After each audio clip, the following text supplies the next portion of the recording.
Good morning, good afternoon, good evening. This is Lan from the hashtag Walk with Lan.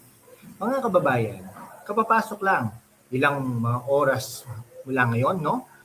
Nasa kote na raw si Saldico, dati pong ano yan, no? Dating congressman, party list, representative ng Ako Bicol, si Saldico sa Prague, the Czech Republic. Yung Czech Republic, yan po yung bansa na laging tama, Czech Republic.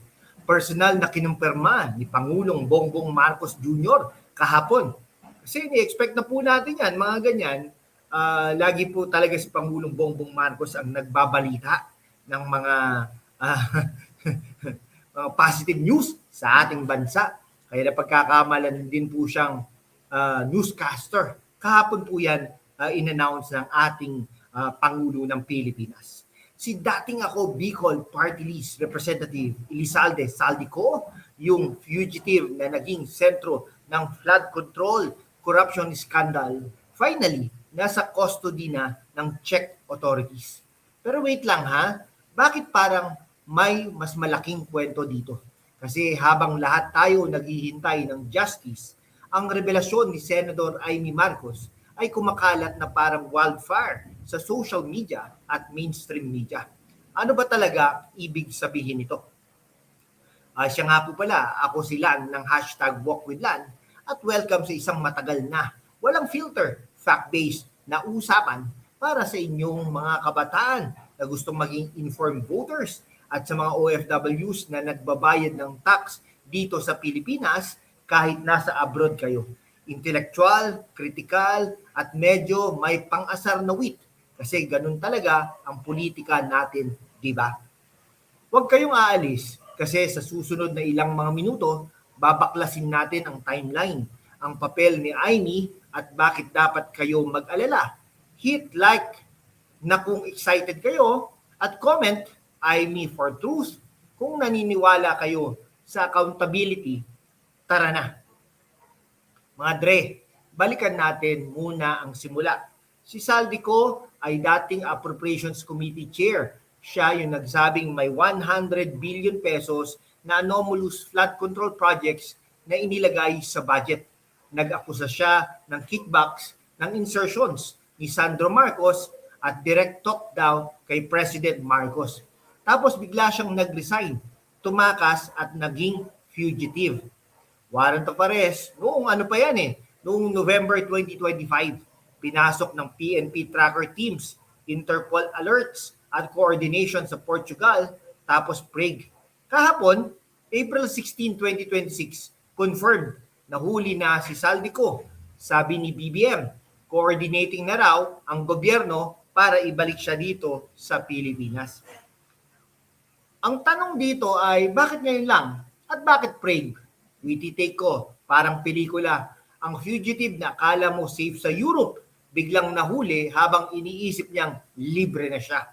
Pero sa totoong buhay, ang tax money natin na ginasto sa flood control na di naman effective, yan ang nakakasakit. Mga kabataan, alam niyo ba? Yung pera na yan ay pwedeng napunta sa edukasyon nyo o sa better OFW services. OFWs, imagine niyo, kayo nagpapadala ng pera, tapos dito, binubulsa lang ng mga hinayupak na mga politiko na ito.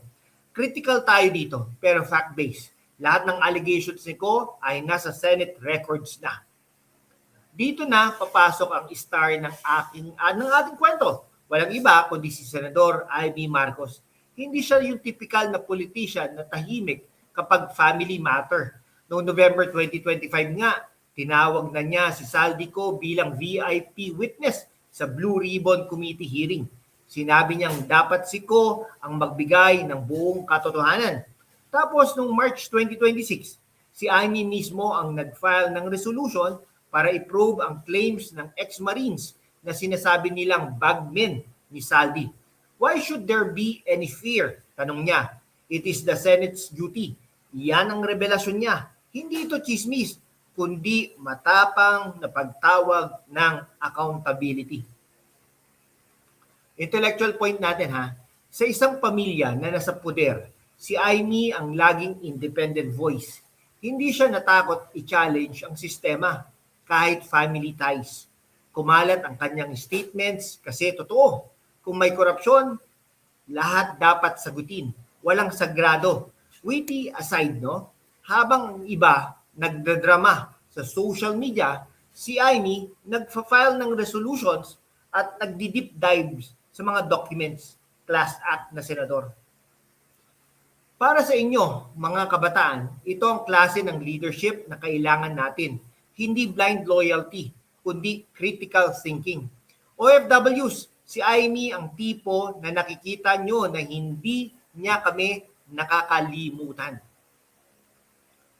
Ngayong nasa kote na si Saldi ko, ano ang susunod dito? Malamang magbubukas ang floodgates ng testimonya.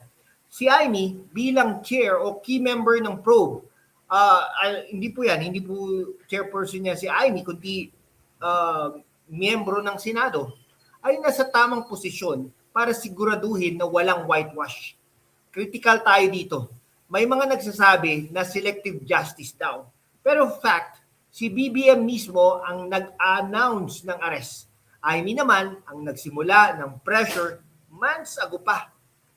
Witty take natin dito. Parang chess game. Si Saldi akala niya queen siya. Pero checkmate na mga kababayan. Para sa bayan, ito ay panalo. Youth, gamitin nyo ito para maging informed. OFWs, ang pera nyo na nawawala sa scam ay pwedeng mapunta sa mas magandang flood control talaga. Deep dive tayo. Timeline ng budget insertions, DPWH projects, at kung bakit 25 billion pesos ang nabanggit. Mga kaibigan, grabe ang laki noon. Ang laki ng 25 billion pesos. Diba? Bakit kayo dapat mag-care? Mga kabataan, ito ang future nyo. Clean governance o patuloy na kurakot. Mga OFWs naman, kayo ang backbone ng ekonomiya. Deserve nyo ang transparent na gobyerno.